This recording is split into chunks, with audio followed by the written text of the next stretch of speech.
देव ने दो वृक्ष भेजे। कौन कौन से वृक्ष भेजे? एक कल्प वृक्ष, एक पारिजात।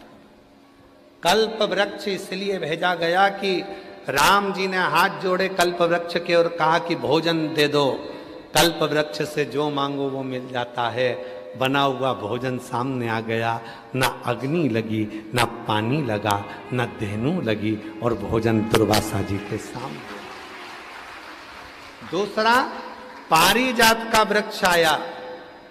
जिस पारिजात के फूल को किसी ने नहीं देखा था, वो राम जी ने दुर्वासा जी को दिया शिव जी को चढ़ाने के लिए। और वो फूल जो जमीन पर पड़े थे वो राम जी बीन कर दुर्वासा जी को दिए थे। शिव ने स्वीकार किए थे। शंकर भगवान उसी क्षण राम जी की साक्षी में कहते हैं, सुनो राघव, आज भूमि पर पड़ा हुआ यह पुष्प तुम्हारे हाथ का स्पर्श पाकर मेरे पास आया है। आज के बाद संसार का मनुष्य जब पारिजात का फूल मुझे देगा तो वो तोड़ कर देगा तो फल नहीं मिलेगा, पर भूमि पर पड़ा हुआ देगा तो मैं राम के रूप में उसको स्वीकार करूं। राम जी के हाथ के पुष्प के बराबर पुष्प पारिजात का भूमि पर पड़ा हुआ पुष्प हो जाता है।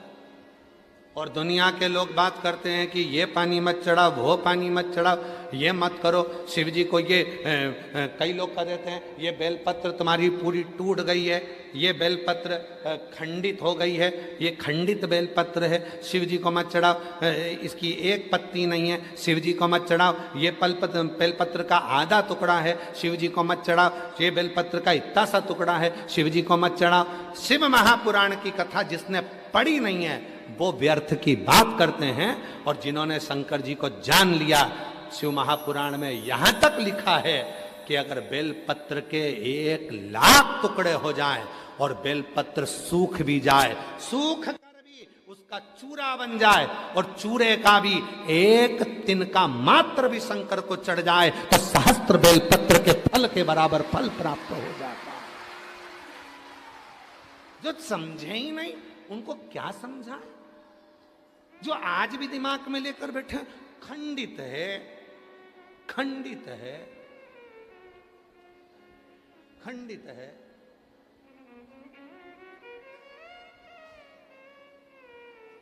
खंडित है। कई लोगों के दिमाग में बैठा रहता है। और आप लोगों से निवेदन है, आज की कथा में से ये वाला वीडियो काट के डाल देना आप लोग। जो लोग कहते हैं बेलपत्र खंडित है, बेलपत्र का टुकड़े से टुकड़ा, टुकड़े से टुकड़ा भी अगर है और वो भी अगर शिव को समर्पित है तो वो भी सहस्त्र बेलपत्र के बराबर हमें फल दे रहा है। सहस्त्र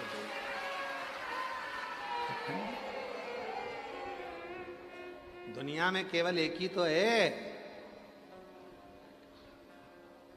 पूरी दुनिया में केवल एक ही है, मेरा देव अधिदेव महादेव। भगवान विष्णु जी की मूर्ति खंडित होती है तो मूर्ति को बदलना पड़ता है। राम जी की मूर्ति खंडित होती है तो मूर्ति को बदलना पड़ता है। देवी जी की मूर्ति खंडित होती है तो मूर्ति को बदलना पड़ता है। दत्त भगवान की मूर्ति खंडित होती है तो मूर्ति को बदलना पड़ता है। 33 कोटि देवताओं की मूर्ति खंडित होती है तो मूर्ति को बदलना पड़ता है। और महादेव का शिवलिंग यदि खंडित भी हो जाता है तो वह खंडेश्वर महादेव कहलाता है। शिव जी का शिवलिंग भी अगर खंडित हो जाए तो वो खंडित नहीं माना जाता। 1000 टुकड़े हो जाएं तो खंडित नहीं माना जाता। उसके टुकड़े टुकड़े हो जाएं तो भी खंडित नहीं माना जाता। वो अखंडेश्वर हो जाता है, सहस्त्रेश्वर हो जाता है, लक्षेश्वर हो जाता है। वो साधारण नहीं रहता है।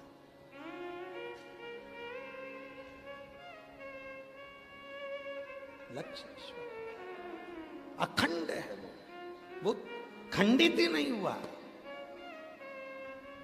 सारी दुनिया में सबसे ज्यादा आक्रमण अगर द्रोहियों ने करे हैं तो काशी पर करे हैं। अगर विधर्मियों ने सबसे ज्यादा आक्रमण करे तो काशी विश्वनाथ पर करे। सब कुछ तोड़ लिया उन्होंने, पर काशी आज भी अजर और अमर जैसी खड़ी की खड़ी है। अजर अमर है।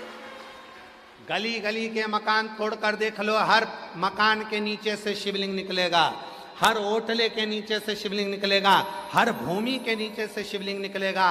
विद्रोहियों ने पूरी तरह से शिवलिंगों को खंडित कर कर देख लिया, पर उनको क्या मालूम था ये विश्वनाथ है जो दुनिया का भरण पोषण करने वाला है, ये कभी खंडित नहीं होता, ये तो अखंड है और अखंड ही रहेगा। ये अखंड है और अखंड ही रहेगा। ये कोई साधारण नहीं है, इसको समझना साधारण नहीं है। ब्रह्मा जी ने सब प्रदान कर दिया, सिंदूर गया। सिंदूर ने विचार करा कि मेरे को इतना सारा वर मिला, एकाध वर ऐसा मिला है कि अपनी भुजाओं में मैं सब कुछ दमोच सकता हूं, तो मैं जरा अपनी भुजाओं के बल को ब्रह्मा जी से ही तो शुरुआत करके देखो। जिस ब्रह्मा जी ने वर दिया था, जिस ब्रह्मा जी ने आशीर्वाद दिया था, जिस ब्रह्मा जी ने वर प्रदान कर दिया था, जिस ब्रह्मा जी ने अपना सब कुछ सिंदूर को दे दिया था, वो सिंदूर, वो उस बल को ब्रह्मा जी के सामने पहुंचकर, ब्रह्मा जी के सम्मुख में पहुंचकर वापिस आया ब्रह्मा के पास में। ब्रह्मा जी ने ध्यान लगाकर देखा कि आखिर बात क्या है। ब्रह्मा जी ने देखा ये तो मुझे ही दबाने के लिए आया है। फिर भी ब्रह्मा जी ने सामने आए सिंदूर से पूछा, बेटा सिंदूर क्या बात है? सिंदूर बोले, पिताजी बस मेरे मन में एक बात है, आपने जो वर दिया है ना उसको मैं एक बार प्रैक्टिकल करके देखना चाहता हूं। मेरे भुजाओं में बल है कि नहीं, तो मैं आपको दबा कर देखना चाहता हूं। इतने में ब्रह्मा जी ने सिंदूर को समझाया, सिंदूर समझ नहीं पाया, नहीं समझे। ब्रह्मा जी भाग कर भगवान विष्णु जी के पास पहुंच गए। मुझे बचाने का प्रयास करिए प्रभु, मुझे बचाने का प्रयास करिए, आप मुझे बचाइए प्रभु, मुझे बचाइए। भगवान नारायण ने देखा क्या बात है, सिंदूर आ रहा है, वो मुझे दबाना चाहता है, वर दिया है मैंने। भगवान नारायण ने देखा कि सिंदूर दौड़ता दौड़ता वहां आ गया। भगवान विष्णु ने सिंदूर को देखा और सिंदूर को देखकर भगवान विष्णु ने उसी समय पर समझाने का प्रयास करा, सिंदूर ये तुम्हारे पिता हैं और तुम इसे दबाना चाहते हो। सिंदूर कहते हैं मैं उनको नहीं दबाऊंगा, आपको दबा के देख लेता हूं, मुझे तो प्रैक्टिकल करना है, कहीं पर भी करूं। नारायण को दबाने के लिए सिंदूर आए तो नारायण ने सिंदूर को समझाने का प्रयास करा। सिंदूर ने कहा अगर तुम मुझे दबाना चाहते हो तो मुझसे प्रबल तो देवादिदेव महादेव हैं, जाओ उनको दबा कर बता दो। सिंदूर ने कहा यदि मेरी भुजा में इतना बल है तो देवादिदेव महादेव कहां रहते हैं? कैलाश पर, मृत्यु लोक में। सिंदूर आ गया कैलाश पर, मृत्यु लोक पर, भूमि पर।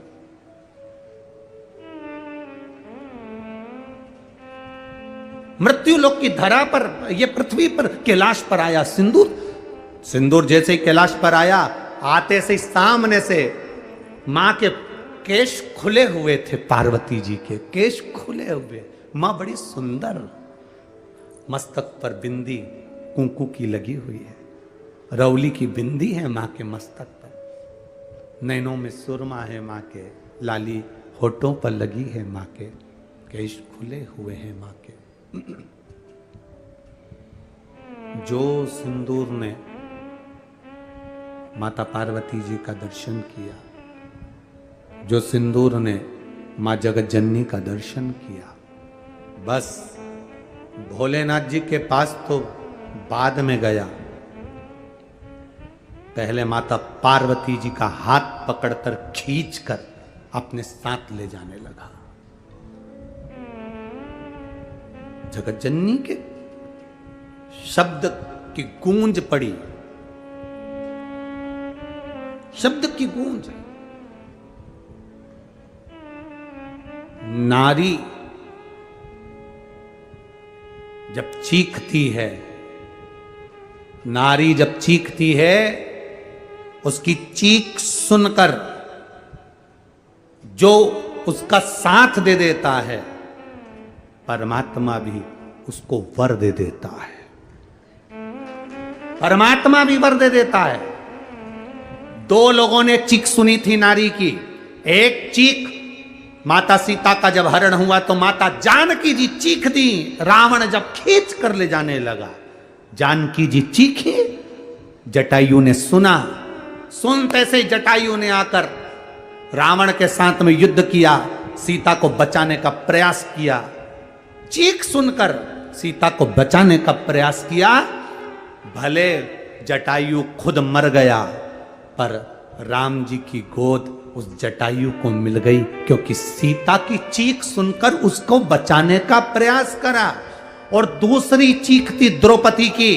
द्रौपदी चीख रही है, मुझे बचाओ बचाओ बचाओ, और भीष्म पितामह उस सभा में बैठे रहे, उठकर खड़े नहीं हुए। एक चीख पक्षी ने सुनी तो राम की गोद मिल गई मरते समय, और एक चीख भीष्म पितामह ने सुनी जो उठकर बचा ना सके, तो बाणों की सैया पर पड़े रहे और अपने प्राण मृत्यु के लिए मांगते रहे कि मैं मर जाऊं ऐसी कृपा कर दो, मैं मर जाऊं ऐसी कृपा कर दो। बाणों की सैया पर पड़े थे, क्योंकि नारी की चीख सुनकर उसका साथ नहीं दे सके थे।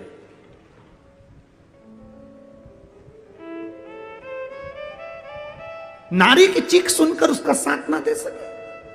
अरे कितनी विडंबना होती है, जरा जरा सी बेटियों के साथ में गलत काम होता है, बेटियों का कत्ल कर देते हैं, बेटियों को मार डालते हैं, जरा से प्रेम के जाल में फंसाकर उन बेटियों को कहीं चक्कू से कहीं पत्थर से उनको मार देते हैं, और वहां लोग खड़े हुए देख रहे हैं। ढेर लगा हुआ है लोगों का खड़े हुए का, और बेटी चीख रही है, उसको पत्थर से मारा जा रहा है, उसको चाकू से गोपा जा रहा है, और तुम देख रहे हो।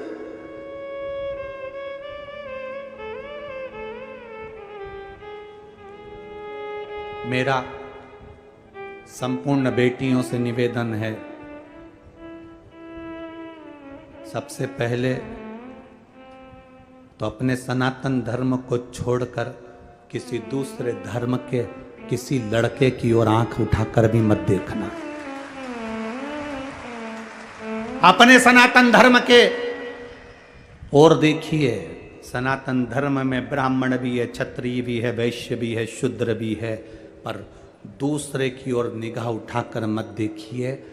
और याद रखो, अगर भूलवश तुम उस ओर चले भी गई हो ना, तो निवेदन है, शंकर जी से प्रार्थना करूंगा कि तुम्हारी बुद्धि जल्दी ठीक हो और तुम वापिस अपने सनातन धर्म की ओर अग्रण्य हो, वापिस अपने सनातन धर्म की ओर अग्रण्यता हो।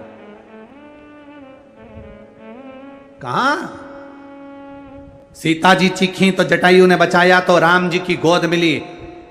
द्रौपदी चीखी, भीष्म पितामह उठकर खड़े नहीं हुए, चीख को सुनकर भी उसको नहीं बचा पाए, तो मरे तो बाणों की सैया पर पड़े रहे। बाणों की सैया पर पड़े हैं। देवता देखकर करे, गजब भीष्म पितामह, तुम तो भगवान का भजन करने वाले बाणों की सैया पर पड़े हो, क्योंकि तुम्हारे कर्म का भोग भोगना पड़ेगा। ये कर्म का भोग कोई दूसरा नहीं भोगेगा, तुम्हें खुद भोगना है, दूसरा नहीं भोग सकता। अच्छे कर्म करिए, आप अपना कर्म अच्छा करोगे, आप अपने कर्म का भोग भोगोगे। सियोर वाला महाराज अगर अच्छा कर्म करेगा तो उसको भोग भोगना है। आप बेकार कर्म करोगे तो आपको भोगना है, हम बेकार कर्म करेंगे तो हमें भोगना है। कर्म की गति प्रत्येक को भोगना पड़ती है, कोई दूसरा नहीं भोगेगा महाराज, भोगना अपने को पड़ेगा।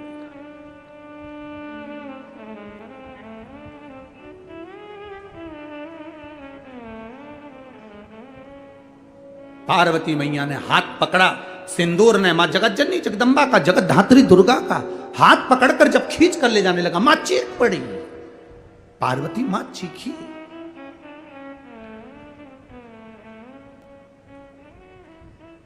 इस कथा को सुनकर एक व्यक्ति ने मैसेज करा था एक बार पहले, और कहा था कि पार्वती जी तो दुर्गा जी थी, तो फिर सिंदूर को मार सकती थी, फिर दुर्गा जी उस समय पर क्यों चीखी, उनको तो मार देना था। पत्नी के, स्त्री के, नारी के कई रूप होते हैं। जब पति के साथ में नारी रहती है तो पूरी जवाबदारी पति की होती है। अकेली मार्केट में अगर सब्जी खरीदने और कपड़े खरीदने गई है तो अपनी दमदारी पर जाती है, तब दिखा सकती है कि देवी क्या होती है। बच्चा भी ऐसा ही होता है। बच्चे की आदत होती है, अकेला बच्चा कहीं से गिर गया ना, तुरंत कपड़े झाड़ कर खड़ा हो जाता है। और बच्चा अगर माँ के साथ चल रहा है और गिर गया ना, तो 25 बार रोता रहता है, लग गई लग गई लग गई। क्योंकि जब तक माँ उसको ना संभाले, जब तक माँ उसको प्रेम ना करे, जब तक माँ उसको गले से ना लगाए, जब तक माँ उससे लाड़ ना लड़ाए, जब तक माँ उसको एक टॉफी ना दे दे, तब तक वो रोता ही रहेगा, भले उसको ना लगी है। बच्चे की आदत होती है, बच्चा माँ है तो बड़ी सी टेबल पे से कूद जाएगा, माँ है तो कहीं से भी कूद जाएगा, क्योंकि मेरी माँ मुझे संभाल लेगी। ऐसे ही पत्नी, ऐसी नारी, ऐसी स्त्री होती है जो पति के साथ रहे, पति के साथ बैठी है, पति के सम्मुख में है, तो नारी सोचती है मैं क्यों जवाब दूं, जवाब दे ये। हाँ, अपनी बहन के साथ जा रही है, बच्चों को लेकर जा रही है कपड़े दिलाने के लिए, और फिर कहीं का कुछ बोल दे, फिर तो तेरे भक्त जनों पे माता गिर पड़ी है और दानव दल पे टूट पड़ी करके। इतने में फिर कहीं का न किसी ने कुछ बोल दिया, तो ये इधर आ रे, इधर आ, तेरे घर में माँ बेटी नहीं है क्या जो मुझे घूर कर देख रहा है? ऐसा दिया ना, छठी का दूध याद दिला दूंगी। बस अकेली थी इसलिए दम था, पति के साथ थी तो पति प्रबलता में दिखे। तो माता पार्वती जी चाहती तो उसको मार देती सिंदूर को, कब का, पर मां ने मारा नहीं है, क्योंकि माता पार्वती को यह मालूम है कि सिंदूर जब अपने ब्रह्मा पिता को दबाने के लिए गया था तो ब्रह्मा जी को क्रोध आ गया था कि मेरा बेटा होकर मुझे दबाने आया है। सिंदूर तू मुझे दबाने आया है, मैं तुझे श्राप देता हूं, तेरी मृत्यु होगी तो पार्वती के पुत्र गणेश के द्वारा होगी। ये उसे वर मिला था। तो पार्वती जी को मालूम है कि फालतू में अपनी एनर्जी खत्म करने से कोई मतलब नहीं, मरेगा तो मेरी औलाद से ही मरेगा, तो काय को फालतू का टेंशन ले अपन।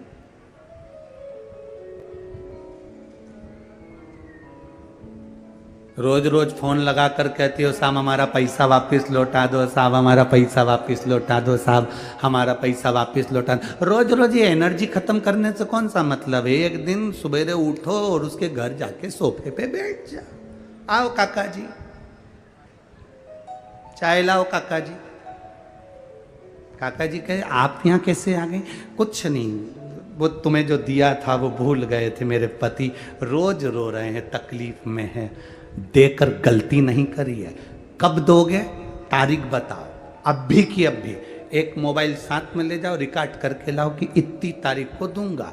अब नहीं मिला तो जगत जननी चंद्रघंटा बन के फिर आ जाएगी। अभी तक जान लिया, देखिए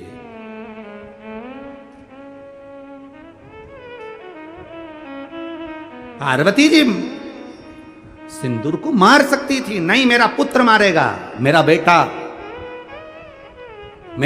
मारेगा। देखो हाथ पकड़ा, चीखी मां, आवाज लगाया, शिव जी को क्रोध आया, शंकर भगवान दौड़ कर आए और शिव जी दौड़ कर आकर तुरंत त्रिशूल उठाकर सिंदूर की छाती पर दिया। पर वर था कि मरेगा पुत्र के द्वारा, शिव नहीं मार सकते। छाती पर दिया, लात मारी, दूर जाकर फिकाया। सिंदूर को लगा मेरा बल कम हो गया, यह कोई साधारण नहीं है। ब्रह्मा जी ने और भगवान विष्णु ने कहा था वो देव अधिदेव महादेव हैं, उसके सामने लोगों का बल कम हो गया। बस सिंदूर ने सोचा अब युद्ध करने से कोई मतलब नहीं है, पार्वती जी का हाथ छोड़ा, सिंदूर चला गया। समय आया, माता पार्वती जी स्नान करने गई, तन पर उपटन लगाया था। उपटन किस चीज का था? चंदन का उपटन पार्वती जी ने लगाया था, अबीर गुलाल का उपटन पार्वती जी ने लगाया था ना। शिव महापुराण कहती है पार्वती जी ने गोबर का उपटन लगाया था, इसलिए शरीर में से जब गोबर को निकाला गया था तो एक गणेश जी बने थे जिनका नाम था गोबर गणेश।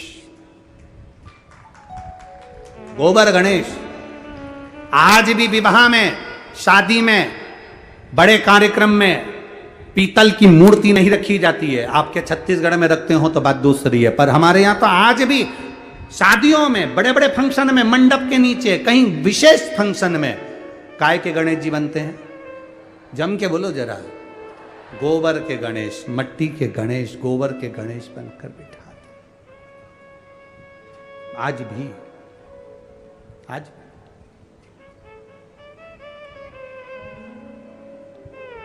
गोबर गणेश जी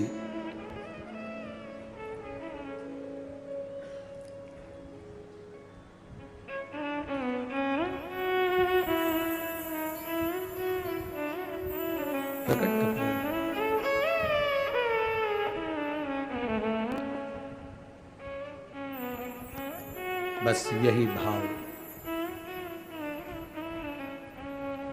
जब गणेश जी महाराज विनायक का सिर कटा, हाथी का शीश लाकर लगाया, तब उस जगह पर गणेश जी महाराज ने अपनी माता से पूछा कि मेरा जन्म का कारण क्या है? तो एक ही कारण था, वो तेरे पिता बताएंगे, वो तेरे पिता बताएंगे तेरे जन्म का कारण क्या है। जाओ।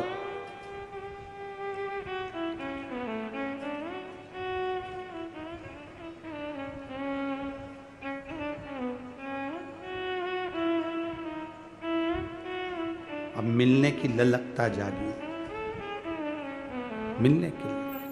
अरे काशी वाले से मिलना बड़ा जरूरी है, ये भीतर की ललकता जागी।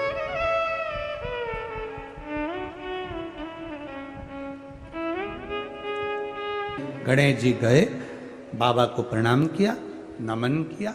शंकर भगवान ने उनको हृदय से लगाया और हृदय से लगाकर कहा, गणेश जी ने कहा कि मेरे अवतार का कारण, मेरे प्रकट होने का कारण क्या है? तो कहा बस एक कारण है, सिंदूर का वध।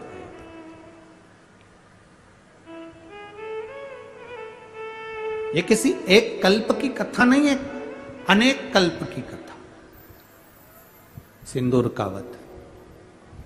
भगवान गणेश जी ने कहा ठीक है। समय आया, गजानन के रूप में सिंदूर के, जिस नगर में सिंदूर रहता था उस नगर में श्री गणेश जी महाराज गजानन बनकर गए। गजानन बड़ा सा एक स्वरूप, तोंद बड़ी, स्वरूप बड़ा, शरीर में खूब सारा बल लेकर सिंदूर के पास गए और जाकर आवाज लगाई कि मुझे भूख लगी है।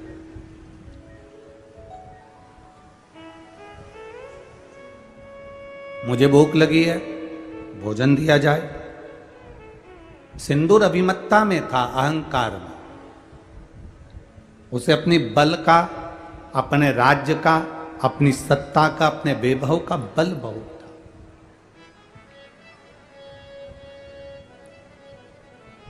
देखिए,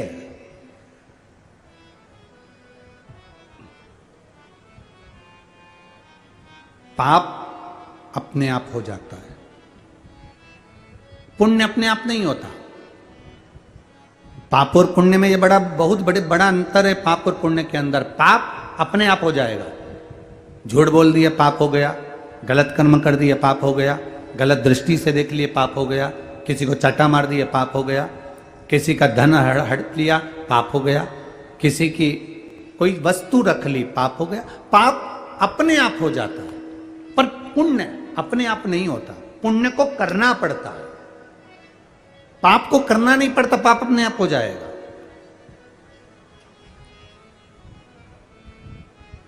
पाप इतना विचित्र होता है कि अपने आप ही प्रकट हो जाता है।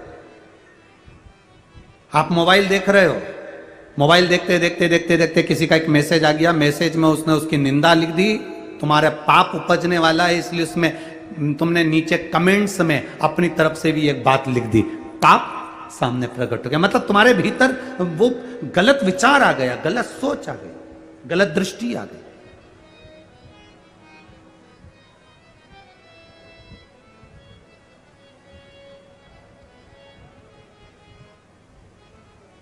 पाप अपने आप हो जाता है, पर पुण्य अपने आप नहीं होता, पुण्य को करना पड़ता है। पुण्य को करोगे तो पुण्य होगा। किसी को भोजन कराया, भूखे को भोजन कराया, प्यासे को पानी पिलाया, तुमने अगर पुण्य कमाया, पुण्य की कमाई आपको खुद करना पड़ेगी, पर पाप अपने आप हो जाता है। पाप को वो कहते हैं ना, अंदर जो भरा होता है वही, जो अंदर भरा है वही, उसी की डकार आती है जो अंदर भर रहा है।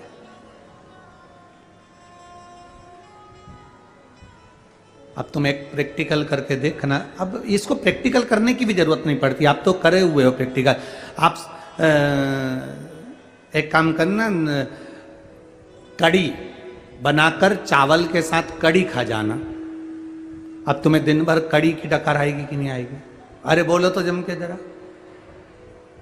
अब इडली सांभर खा लो, बोलो जम के बोलो जरा, इडली सांभर की डकार आएगी। गुलाब जामुन खा गए, जलेबी खा गए, पानी पतासा खा गए, पानी जो अंदर भरा है डकार उसी की आती है। जिसके अंदर ईर्ष्या भरी होती है वो 24 घंटे बुराई में लगा रहता है, क्योंकि डकार उसी की आती है, डकार आती। जिसके भीतर ईर्ष्या भरी है तो ईर्ष्या की डकार आएगी। नफरत भरी है, नफरत की डकार आएगी।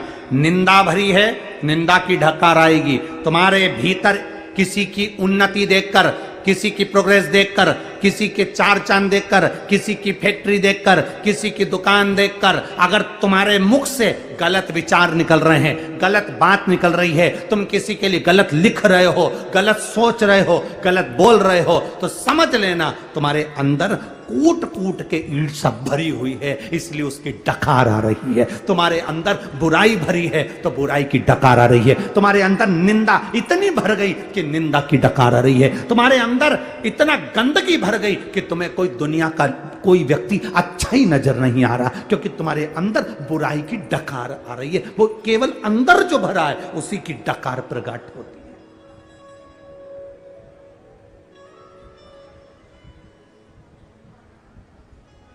कभी कभी कोई अगर आपको गलत लिखे तो आप उसका जवाब मत देना, बस इतना समझ जाना कि डकार आ रही है।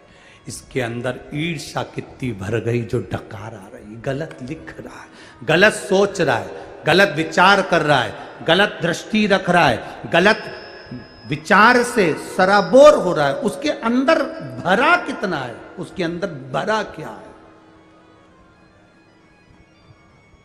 और जिसके अंदर भगवान की भक्ति भरी होती है उसके मुख से जब भी निकलेगा जय सीताराम, जय श्री कृष्णा, ओम नमः शिवाय, श्री शिवाय नमस्तुभ्यम, उसके अंदर जो भरा होगा। कहीं भजन हो रहे होंगे ना, रात्रि को कहीं पर भजन होते हो, आपके मोहल्ले में रात्रि को भजन हो रहा है, जिसके अंदर जो भरा होता है तो भजन हो रहे होते हैं तो उसका मन लग जाता है, जाऊं मैं सामने ढोलक पीट रही भाई। तो ऐसे कई ऐसी भी रहे कि मैं सो जाए, खाया पिया सोए, पर कई ऐसी अगर कम पंडाल में कहीं भजन हो रहा है तो 2-4 इकट्ठी होकर पहुंच जाएगी, मोहल्ले के लोग वहां पहुंच जाएंगे, चलो भजन हो रहा है, सुनेंगे। और सुनते सुनते फिर डकार निकलना प्रारंभ, उसके मुंह से भी निकल गया, काशी वाले से मिलना बड़ा जरूरी, डमरू वाले से मिलना बड़ा जरूरी। अब वो भी पहुंच गई, वो भी भजन गाने लगी। इतने में किसी ने कह दिया तुम्हें भजन आता है? नहीं आता तो भी बोल दे, तांबा का हंडा में था तो धरो पानी, नीन हाय भोला मिला के रहूंगी, भोले को अपना बना के। ये भजन के चक्कर में भी कई बार लड़ाई हो जाती है। एक बार हमारी कथा थी मध्य प्रदेश के बुधनी में। अब बुधनी में कथा थी तो वहाँ ग्राउंड में कथा होती थी, सामने खेल का ग्राउंड था और वहाँ कथा होती। तो एक माँ ने आकर कहा, गुरुजी मेरा पति मुझे भजन में नहीं आने देता। मैं उससे कह के थक गई, फिर भी मुझे कभी भजन में जाने ही नहीं देता। तो हमने कहा हमारे यहाँ तो कोई भजन हो नहीं रहे, तो तुम यहाँ के, आपके यहाँ की बात नहीं है, अब कहीं पे भी भजन होता है ना तो जाने नहीं देता।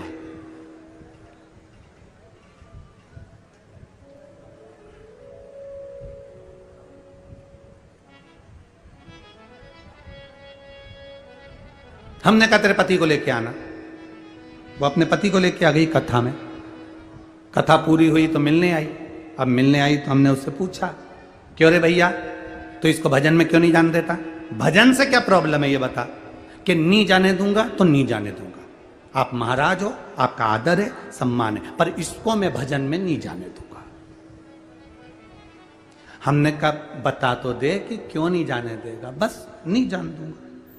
अरे तो क्यों नहीं जाने देगा? अरे गुरुजी जब भी भजन में जाती है शंकर जी का एक ही भजन गाती है, कैलाश पर्वत पे जाके रहूंगी, भोले को अपना बना के रहूंगी।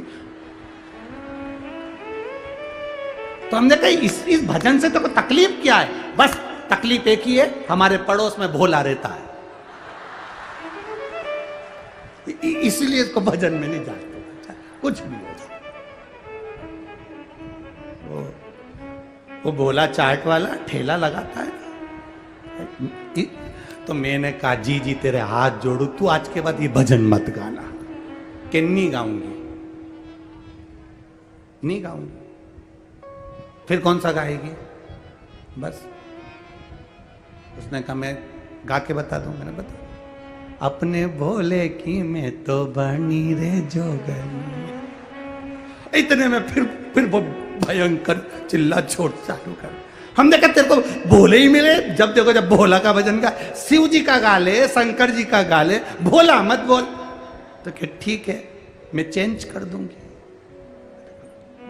अब इसमें क्या सोचना मारा है? तो बड़ी बड़ी बड़ी विडंबना है कई लोगों की।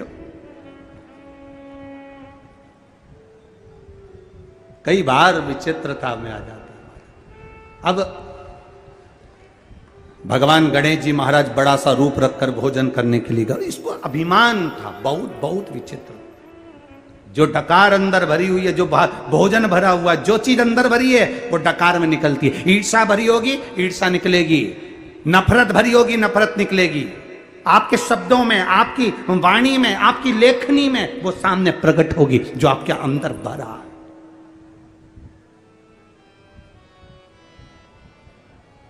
आप अगर गलत लिख रहे हो समझ लेना आपकी डकार कैसी है। गलत बोल रहे हो समझ लेना आपकी डकार कैसी है। आपने क्या भरा है आपके अंदर वो आप प्रकट कर रहे हो। अरे मत बुरे कर्म कर बंदे वरना पछताएगा, भगवान की आंखों से तू बच नहीं पाएगा, तू बच नहीं पाएगा। अरे ओ अज्ञानी मत कर नादानी, तेरे कर्म का फल भी तू ही पाएगा। जैसा किया तूने तेरे आगे आएगा। मत बुरे कर्म कर बंदे वरना पछताएगा, भगवान की आंखों से तू बच नहीं पाएगा, तू बच नहीं पाएगा।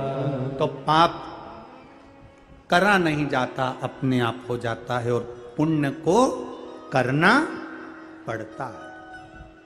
पुण्य हमें करना पड़ेगा। झूठ निकल जाता है, सत्य बोलने की प्रैक्टिस करना पड़ेगा। सत्य बोलने की प्रैक्टिस करना पड़ेगा। गणेश जी ने कहा मुझे भूख लगी है, गजानन बनकर आए, भूख लगी है। अहंकार में फूला हुआ था सिंदूर।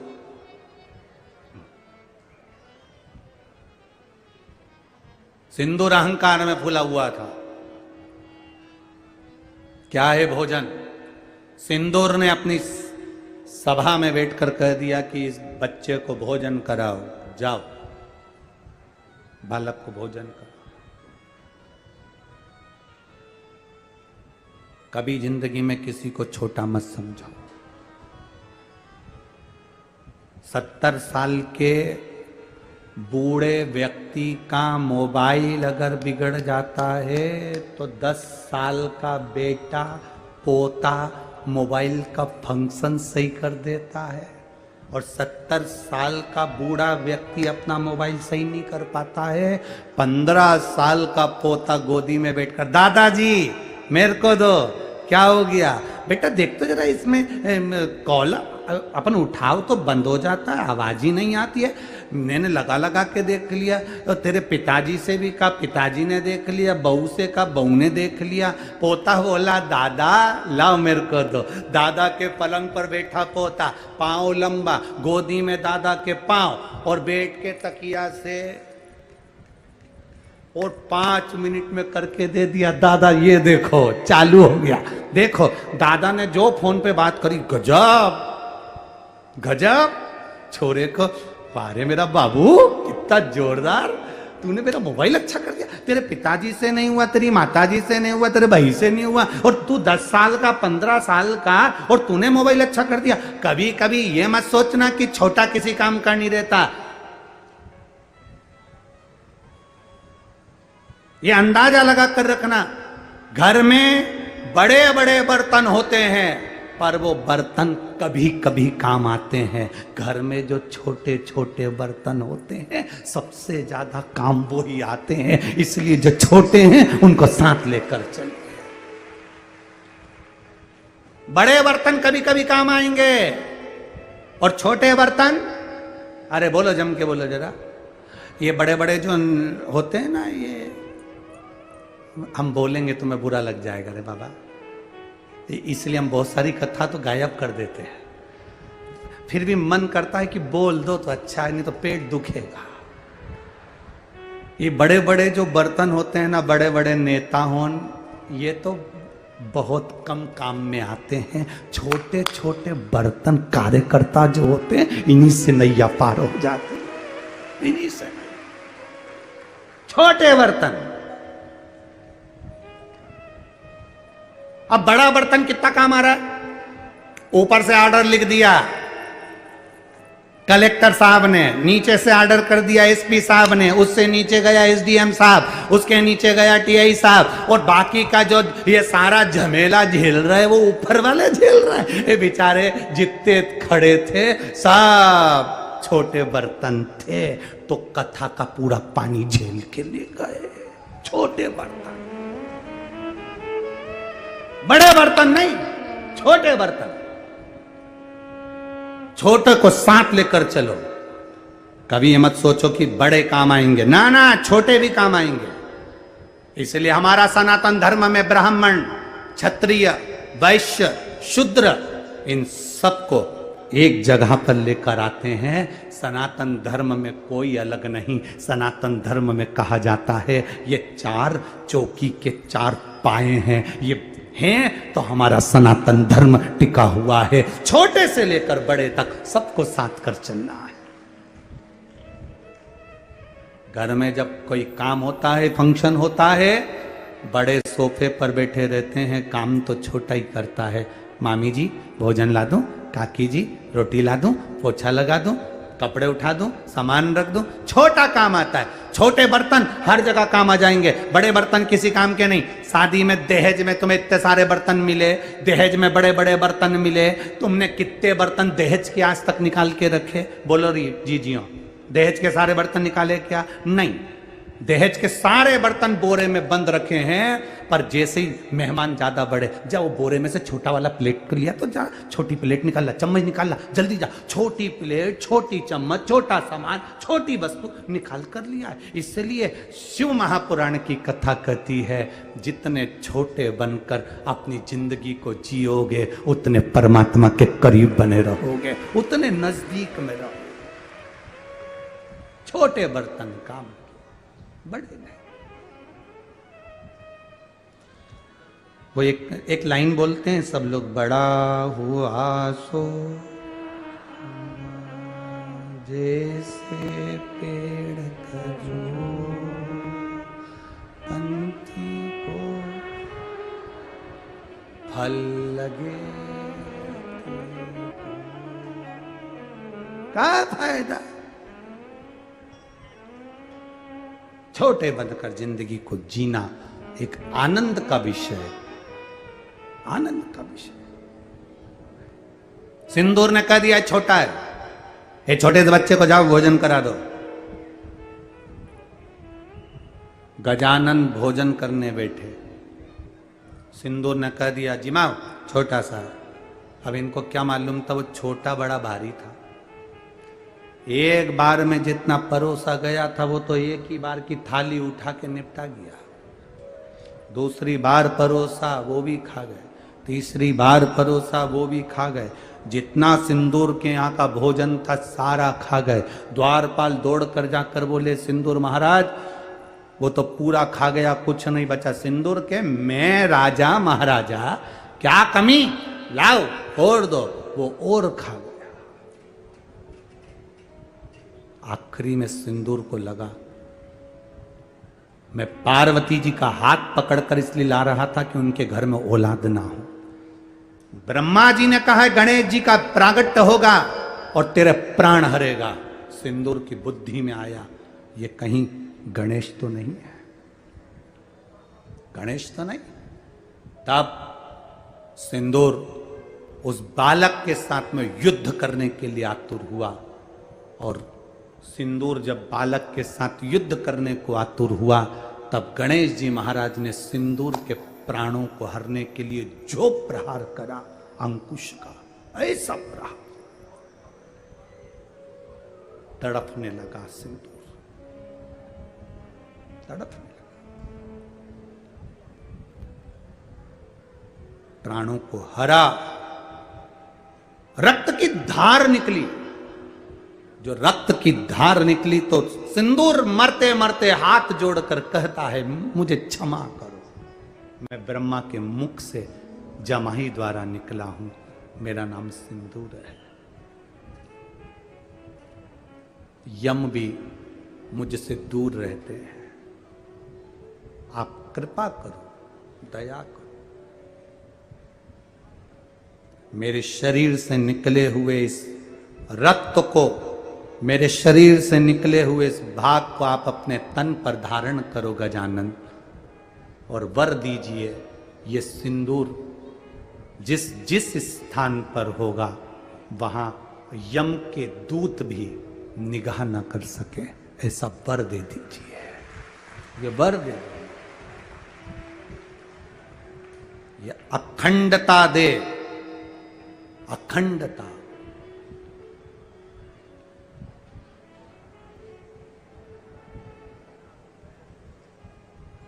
तुमने मेरी माता का हाथ का स्पर्श किया है?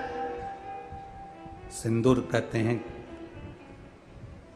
मेरी मृत्यु आपके द्वारा लिखी थी, इसलिए मैं पार्वती माता को लेकर जा रहा था, पर आज मैं सिंदूर गजानन आपके चरणों को मस्तक रखकर ये मांगना चाहता हूं कि जिस नारी के मांग में मस्तक पर ये सिंदूर रहेगा उस नारी का सौभाग्य अखंड रहेगा। ये वर दे दो, अखंडता वर दिया।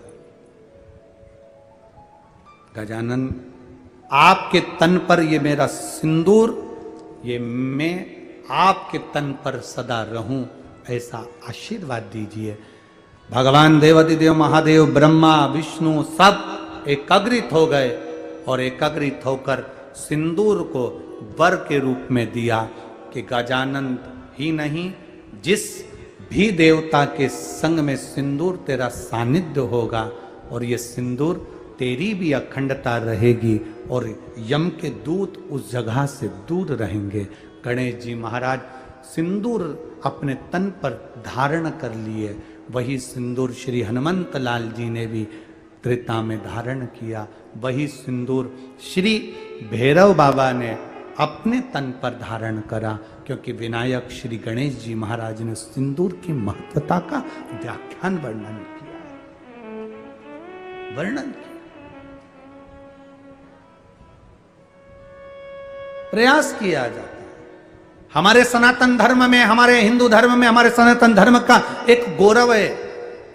जब मकान का मुहूर्त हो, दुकान का मुहूर्त हो, दीपावली का पूजन हो, कोई विशेष फंक्शन हमारे यहां होता है, तो दरवाजे पर स्वस्तिक सिंदूर का बनाया जाता है।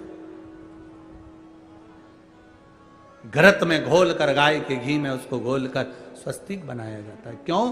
क्योंकि वहां यम के दूत की भी दृष्टि नहीं पड़ती, उस पर किसी की नजर नहीं पड़ती है। सिंदूर की इतनी महत्वता, नारी क्यों सिंदूर लगाती है अपनी मांग में? सिंदूर की महत्वता नारी के जीवन में क्यों होती है? उसका कारण केवल इतना सा होता है कि उसके मस्तक पर अगर सिंदूर है तो किसी की दृष्टिता उस पर ना पड़े, किसी की कुदृष्टि उस पर ना पड़े, और नारी का अखंड सौभाग्य उसके जीवन में रहे, अखंड सौभाग्य।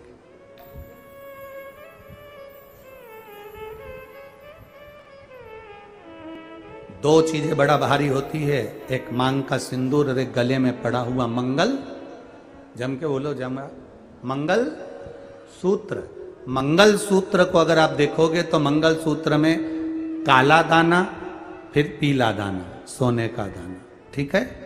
काला दाना फिर सोने का दाना। मंगल सूत्र में सोने ही सोने का दाना नहीं होता, मंगल सूत्र में काला दाना और सोने का दाना होता है। आखिरी में एक पेंडिल होता है। मंगल सूत्र हमारे को, स्त्री को जब शादी का समय होता है, उसका पति उसके गले में जो मंगल सूत्र पहनाता है, उस मंगल सूत्र में काला, पीला, काला फिर सोने का, काला फिर सोने का दाना, फिर पेंडिल होता है। वो मंगल सूत्र शादी के मंडप में पति पत्नी को क्यों पहनाता है, उसका एक कारण होता है। पति पत्नी के गले में मंगल सूत्र देते समय कहता है, इस मंगल सूत्र को देख लो, इसमें एक काला धागा है तो एक पीला दाना है। मतलब अपनी जिंदगी पूरी एक जैसी कभी नहीं रहती, जीवन में काले दिन भी आते हैं तो सोने जैसे चमक वाले दिन भी आएंगे, और जीवन को हमें जीना है। अच्छे दिन आएंगे, बुरे दिन आएंगे। काले अगर मोती पड़े हैं तो सोने का मोती भी पड़ा है। कुछ दिन अगर काले निकलेंगे तो सोने का दिन अर्थात अच्छे दिन भी आएंगे। ये दिन चलते चलते चलते चलते जो आखिरी में पेंडिल है उस पर पहुंचेगा। मतलब एक ना एक दिन जीवन का ऐसा आता है कि हमारे जीवन को हम सुखमय जीने का तरीका सीख जाते हैं। वो मंगल सूत्र, मांग का सिंदूर, नारी के तन पर पड़ा हुआ 16 श्रृंगार में से एक एक श्रृंगार नारी के जीवन के एक आनंद को दर्शाता है। आनंद, वो एक आनंदता का प्रदान करता है।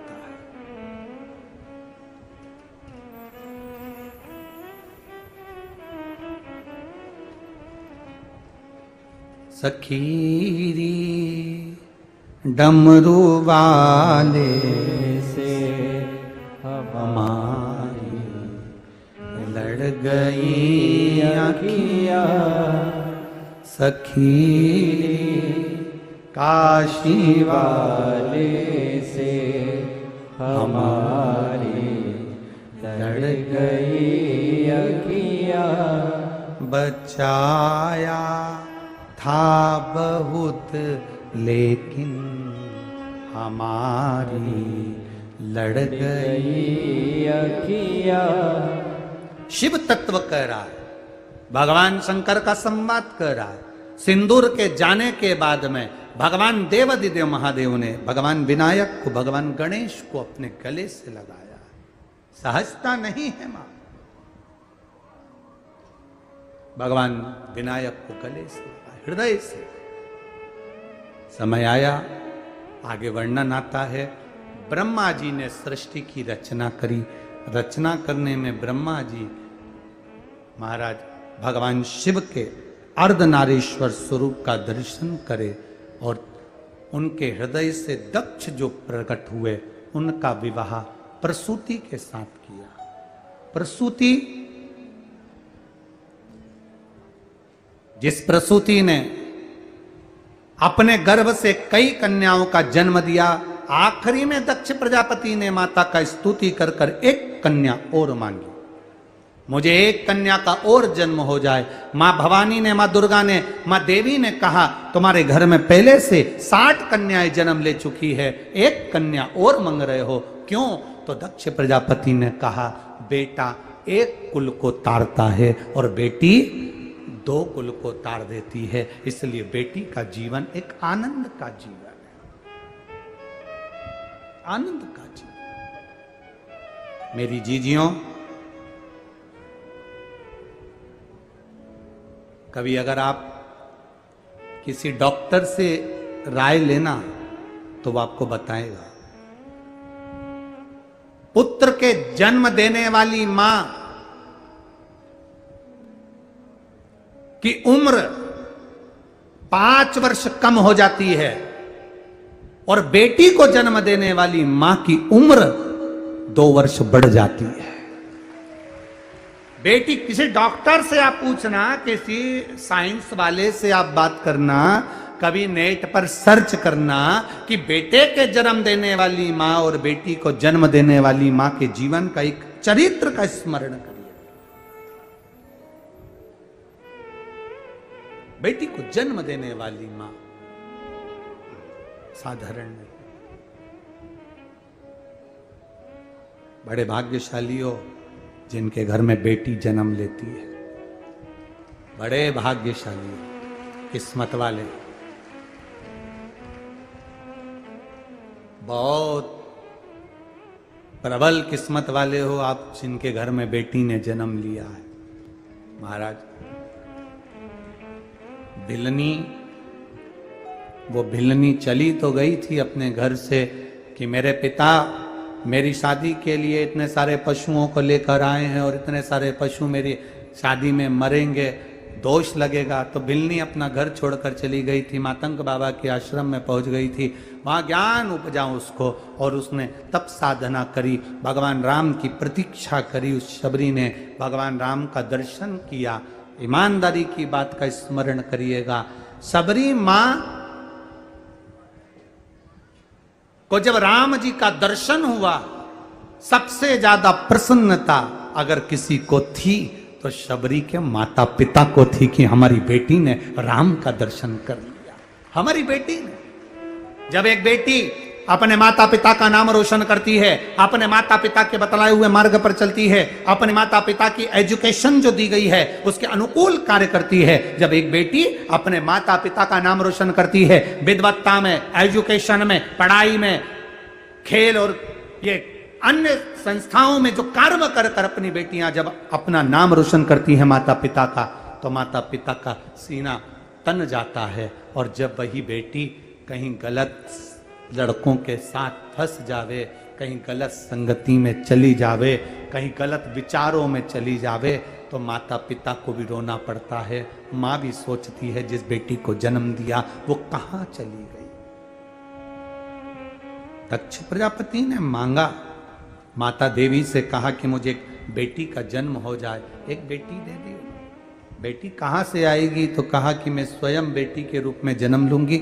माता प्रसूति के गर्भ से सती मां प्रकट हो गई, प्रसूति के गर्भ से। हॉस्पिटल में जहां बच्चे को जन्म दिया जाता है उस कमरे का नाम होता है प्रसूति कक्ष। दक्ष प्रजापति की पत्नी के नाम से आज भी वो कक्ष है, प्रसूति कक्ष।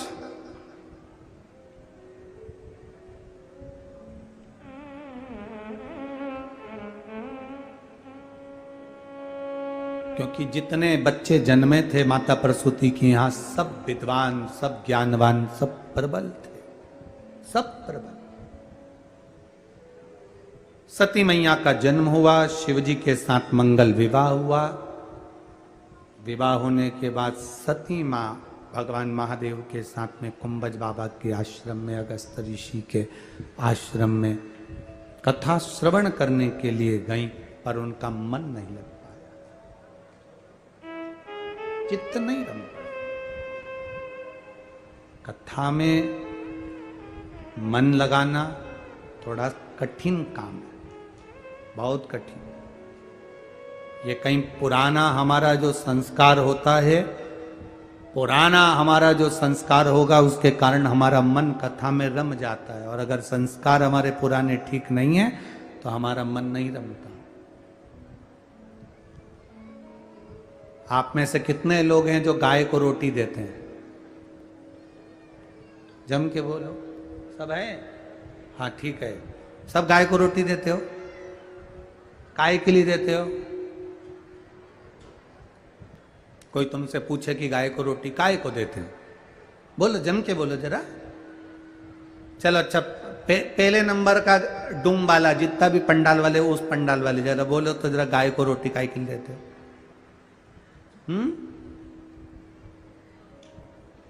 अरे बोलो ना, काय के लिए देते हो? चलो ठीक है, तुम बोलो रे जी जी। बीच पंडाल वाले गाय को रोटी क्यों देते हैं?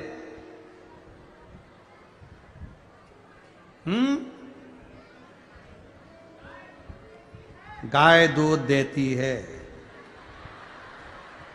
और नी दे तो तुम रोटी भी नहीं दो। है राम जी रे राम जी, धन्य हो रे तिलदाने हो रहा, तुम्हारी तो नजर उतार लू। चलो जाने दो। तीसरे नंबर के पंडाल वाले बोलो, गाय को दूध रोटी काहे के लिए देते हैं? है? उसमें 33 कोटि देवता हैं, इसलिए गाय को रोटी देते हैं। ठीक है, तो पति के भी तो देवता हैं उनके। अरे जीजियों, गाय को रोटी क्यों दी जाती है? हमारा शास्त्र कहता है, गरुण पुराण कहती है, विष्णु पुराण, गर्ग संहिता, पद्म पुराण, शिव पुराण, लिंग पुराण, नर्मदा पुराण, नारद पुराण, कुर्म पुराण, किसी भी पुराण का स्मरण करिएगा। गाय की जो योनि है, ये 33 जो हमारे 84 लाख योनियां होती हैं, उसमें अंतिम योनि गौ माता की है, और गाय की योनि छूटने के बाद 84 लाखवीं योनि मनुष्य की है। समझना जरा, गाय के बाद कौन सी योनि आएगी? जम के बोलो जरा, मनुष्य की योनि। हम गौ माता को रोटी क्यों देते हैं? गाय को हम धन्यवाद देते हैं कि तू इतनी योनियां काटती काटती अब अंतिम पड़ाव पर आ गई। तूने कौन सा पुण्य करा था जो अब तू मनुष्य की योनि लेने जा रही है? तेरा साधुवाद, अंतिम योनि पर पहुंची है तू। अब गाय की योनि से छूटेगी तो मानव की योनि में आएगी। धन्यवाद गौ माता, 84 लाख योनियां काटते काटते काटते काटते अंतिम योनि पर आकर तुम टिक गई हो। और प्रभु कृपा से कौन सा भजन, कौन सा पुण्य, कौन सा अच्छा काम करा जो तुम इस योनि में आ गई। अब इस योनि से छूटोगी, मनुष्य की योनि में जाओगी, मानव की योनि में रहकर भगवान का भजन करोगी। इसके बाद तुम्हारी कोई योनि नहीं होगी, तुम भगवान की हो जाओगी, फिर कोई योनि में नहीं पड़ना पड़ेगा। तुम्हारे अंदर भजन करते करते 84 लाख योनियों को काटते काटते तुम गौ माता की योनि में आए हो। जब हमारे यहाँ कोई व्यक्ति अच्छा काम करता है तो उसका सम्मान किया जाता है, आदर किया जाता है। गौ माता के अंदर भजन करते करते गौ माता 84 लाख योनियों को काटती काटती काटती काटती अंतिम सीढ़ी पर पहुंच जाती है। तब हम गौ माता को सम्मान देते हैं, माँ तेरे बराबर दुनिया में कोई नहीं होगा। अब तू अपनी इस योनि को छोड़कर मनुष्य की योनि में आएगी, भजन कर कर परमात्मा की हो जाएगी। माँ हम तुझे क्या दें? तेरा भजन का प्रताप इतना है, हम तुझे क्या दें माँ? तो गौ माता हम तुझे दंडवत करते हैं, नमन करते हैं, और तेरे अंदर जो भक्ति है भगवान की, उसके लिए हम 1 रोटी का दान करते हैं, जो तेरे अंदर 33 कोटि देवताओं को देने के बराबर है। हम उसका आदर कर रहे हैं, हम उसका सम्मान कर रहे हैं, हम उसका सत्कार कर रहे हैं। इतनी बड़ी योनि में पहुंचने के बाद तू अब अंतिम पड़ाव की ओर जा रही है, अंतिम पड़ाव।